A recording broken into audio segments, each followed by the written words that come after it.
जाओ जाओ जाओ जाओ, अरे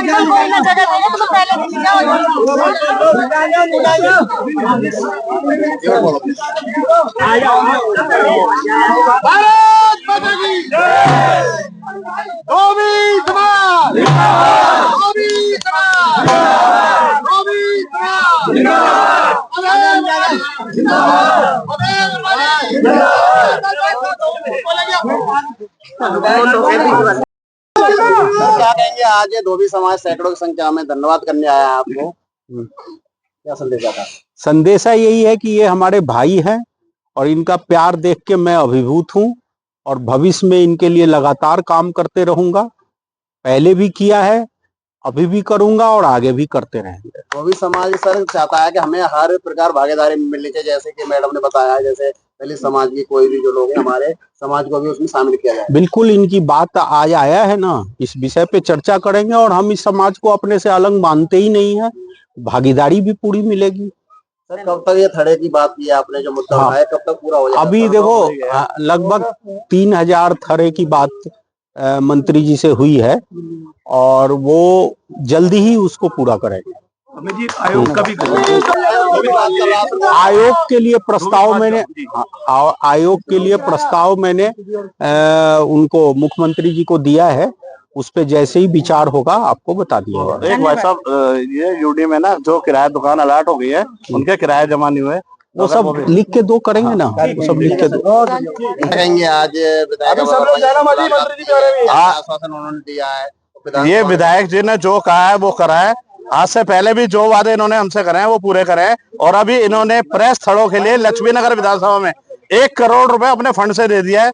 उनके लिए भी इनका तहे दिल से धन्यवाद करता हूं और एमसीडी से सर्वे बना के एस्टीमेट लेके फंड दे दिया है। ये लक्ष्मी नगर विधानसभा में होगा या पूरी दिल्ली में होगा? पूरी दिल्ली में होगा। 3000 तो अभी इन्होंने तुरंत ही मंत्री जी से बात करके कह दिया है कि 3000 का तो SC/ST से फंड आ जाएगा।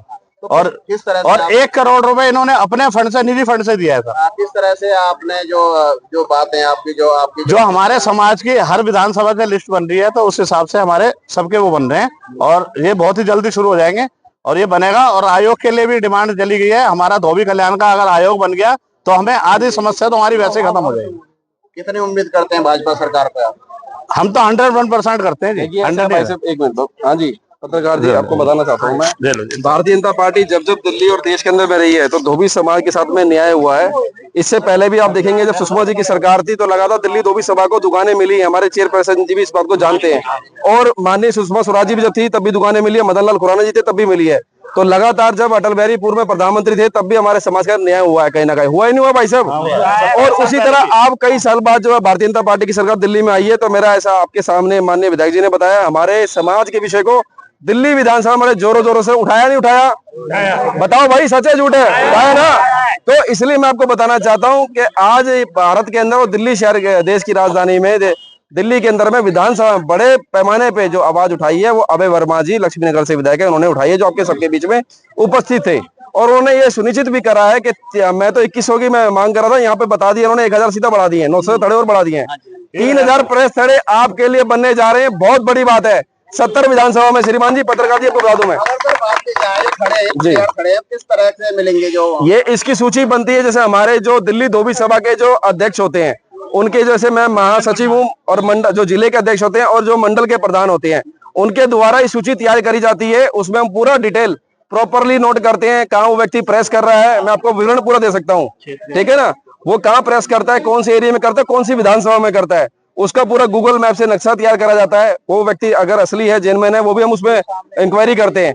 उस व्यक्ति को तब जाके वो लिस्ट में उसका नाम सिलेक्शन होता है। फिर वो माननीय विधायक हमारे अध्यक्ष जी के पास आता है। अध्यक्ष जी फिर उसको रिकमेंड को, जो भी वहाँ क्षेत्र का विधायक है, उसको रिकमेंड करते हैं। ये प्रोसीजर हमारा पूरा है। बहुत बहुत धन्यवाद। एक बार सर पर्चे दे अपना। जी, मैं रामफूल सिंह घड़ियाव, मंडल दिलसाद गार्डन का अध्यक्ष। अब तो सर आपकी समस्या ज्यादातर समाप्त हो चुकी है। आज अभय वर्मा जी ने बोल दिया। कितना भरोसा करते हैं अभय वर्मा जी? भरोसा है, बीजेपी की सरकार है तो भरोसा है। और मैं चाहता हूँ कि पूरी दिल्ली में ये 3000 थड़े दे रहे, तो हम हर विधानसभा में, हर नगर निगम के क्षेत्र में बांटेंगे इनको। अगर सर बात की जाए धोबी समाज किन किन समस्याओं का सर? समस्या तो हमारे साथ बहुत है जी। सड़े जो हमने रोड पे लगा रखे हैं, नाली के ऊपर लगा रखे हैं, वहाँ कई सारी समस्या है। कई बार नाली ब्लॉक हो जाती है, कई बार लोग रोक देते हैं, कोई वहां आकर के दिक्कत करता है, कोई यहाँ से हटाओ, मेरे घर के नजदीक है। बहुत सारी समस्या आज की नहीं है, ये तो हमारी सैकड़ों साल की है। लेकिन मैं चाहता हूँ कि समाज का धीरे धीरे भला हो रहा है। ये थड़े बन रहे हैं, इससे हमारा बहुत बड़ा उद्देश्य है। दिलसाद गार्डन में करीब हमने 60-62 थड़े बनवा दिए अब तक। हमने हर सरकार से लिए और हर सरकार ने हमारे लिए काम करा है। हम चाहते हैं इसी तरह अब भी हमारे काम होते रहे और पूरी दिल्ली को सुख शांति से लोगों को काम करने का मौका मिले और थड़े पे छत मिले।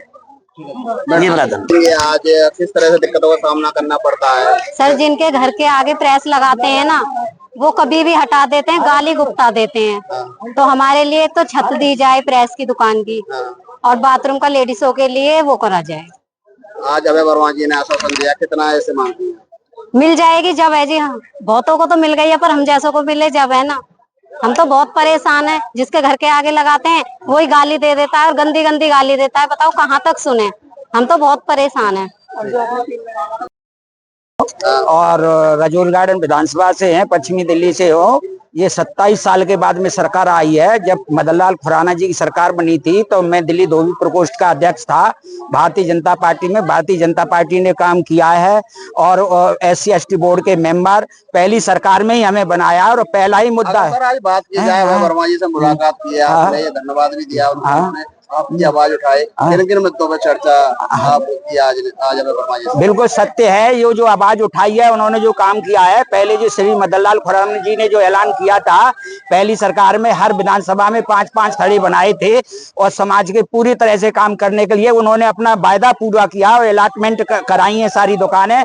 आज वो मुद्दा बिल्कुल सत्य है। भारतीय जनता पार्टी जो काम कर रही है उसके विषय पे हमें पूर्ण विश्वास है, पूर्ण भरोसा है कि 70 विधानसभाओं के अंदर में धोबी घाट भी बनेंगे और जो 3000 दुकानें ये भी बिल्कुल बना के दी जाएंगी और अलॉटमेंट भी जारी की जाएगी और बोर्ड भी बनाया जाएगा और बोर्ड में मेंबर भी बनाए जाएंगे। इसके लिए पूर्ण विश्वास है।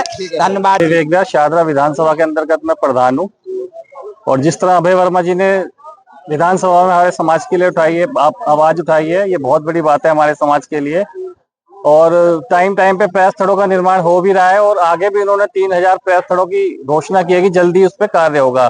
धोबी घाटों के लिए भी वो फंड दे रहे हैं। हमें पूरी उम्मीद है विधायक जी से और सभी विधायकों से और पूरी दिल्ली सरकार से कि वो हमारे समाज के लिए आगे भी काम करते रहेंगे। कब तक आश्वासन दिया है सर? क्रियान्वयन है जी सभी चीजें। कल्याण बोर्ड के गठन के लिए भी उन्होंने बोला है कि जल्दी ही सब चीजों पे चर्चा होगी। ठीक है सर। सर, आज अभय वर्मा जी से मुलाकात की है, पूरा दिल्ली धोबी समाज आया, किन क्या आश्वासन उन्होंने दिया है, क्या कहते हैं? मैं विनोद कुमार चौहान, रोहतास नगर विधानसभा से अध्यक्ष और जमुना पार्क कार्यकारिणी अध्यक्ष। जो आज अभय वर्मा जी ने जो बोला है वाकई बहुत गौरव की बात है। जो उन्होंने विधानसभा में हमारा मुद्दा उठाया है ये बहुत ही हमारे लिए घमंड की बात है और सारा समाज उन्होंने हमारे समाज में। अगर बात की जाए विधानसभा में मुद्दा उठाया, ये कब तक पूरा हो पाएगा? ये कुछ अभय वर्मा जी से बात की आपने? नहीं, तो उन्होंने कहा है कि भाई हमने अब रिकॉर्ड पे डाल दिया, अब आगे किस पे कार्रवाई चल रही है। ऐसा ना हो कि विधानसभा में आवाज बन की रह जाए और धोबी समाज को उसका फायदा ना हो। अगर ऐसा बेवकूफ बनाया तो उसका भी देखा जाएगा। जमुना प्रसाद जी क्या कहेंगे? आज आए अभय वर्मा जी ने जो काम किया है शुरू से आज तक करा है, जो कहा है वो करा है। हम इनके साथ में 8 साल से जुड़े हुए हैं अभय वर्मा जी के साथ में। इन्होंने अक्षरधाम घाट पे जो काम किया है वो उन्होंने करा। मंदिर बनवाया है, और तुम्हारा उसकी गेट बनवाया है, संत गाटके का मंदिर और वो हॉल बनवाया है। जो काम इन्होंने किया है, जो किया है तो करा है इन्होंने। क्या क्या आप जब खड़े लगाती हो तो फिर क्या क्या दिक्कतों का सामना करना पड़ता है आपको? 5 रुपए कपड़ा बोल रहे हैं सब लोग कि 5 रुपए कपड़ा कर दो। अब बताओ आज के जमाने में 5 रेट बढ़ाते हैं तो मतलब उसमें कहते हैं वरना अपनी मेज ले जाओ यहाँ से बाहर निकाल के, वरना 5 रुपए कपड़ा कर दो। मतलब जहाँ जिस कॉलोनी में आप लोग जी, या तो 5 रुपए कपड़ा कर दो, नहीं तो अपनी मेज, या तो फिर बाहर का रास्ता देख लो। मतलब इस तरीके का शोषण किया जाता है। या तो बाहर का रास्ता देख लो, या फिर क्या कहते हैं बाहर का रास्ता देख लो, नहीं तो 5 रुपए कपड़ा कर दो। अगर थड़े बनाओ हमारे तो कम से कम शौचालय भी बना देंगे। कहने का मतलब ये है आपसे यूँ कहा जाता है या तो 5 रुपए कपड़ा लो वरना प्रेस की दुकान हटा। हाँ जी, हाँ जी। तो आप बोलते क्यों नहीं? और देखो रेट इतने हर जगह पे महंगाई चाहिए हुई है ना, और महंगे के हिसाब से देखो अगर हम अपने कपड़ों पे अगर 1 रुपया रेट बढ़ाते भी हैं, किसी के भी घर के आगे लगाते हैं, तो वो भी कहते हैं कि नहीं इतना महंगा, इतनी महंगाई। क्या कहते हैं मैडम जी? गाली गलौज क्या देते हैं? मैडम मैं गाली नहीं दे पाऊंगी, भाषा का इस्तेमाल करते हैं ना, बहुत गंदी गाली देते हैं और कहते हैं यहाँ से हटाओ, फेंक देंगे हमारे लिए। बाथरूम की व्यवस्था करी जाए, लेडीज कहाँ जाए, जेंट्स तो कहीं भी जा सकता है।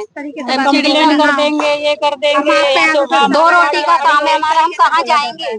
या तो हमारे आपको लगता है अभय वर्मा जी से आप लोगों को उम्मीद है? उम्मीद तो है, हमें उम्मीद है, अब उम्मीद जागी है। 14 रुपए जोड़ी से और कह रहे हैं 5 रुपए कपड़ा, 15 रुपए जोड़ी हो गया था। 15 रुपए जोड़ी से बताओ, हम लेडीज महंगाई के हिसाब से हमारा भी तो रेट, बच्चों को पालती हैं, किसी के नहीं है। बाथरूम करने हम किसके घर जाएं? जेंट्स तो कहीं भी जा सकता है, लेडीज इतनी परेशान है, ना वॉशरूम की जगह है, ना कोई कोठियों में जाने देता। और हमारी जहाँ भी दुकान लगाई जाए पार्क के किनारे लगाई जाए, कहीं भी थड़े बनाए जाए पार्क के किनारे, क्योंकि हम किसी के घर के आगे नहीं रह सकते। और एक बाथरूम हमारे लिए, छोटी सी जगह हो हमारी दुकान के कपड़े एक जगह कपड़े रखे रहते हैं, अगर कोई हमें बहुत परेशान कर रखा है। जिनके घर के आगे बैठे हैं वो हमें बहुत गाली गलौज करते हैं अपने घरों में।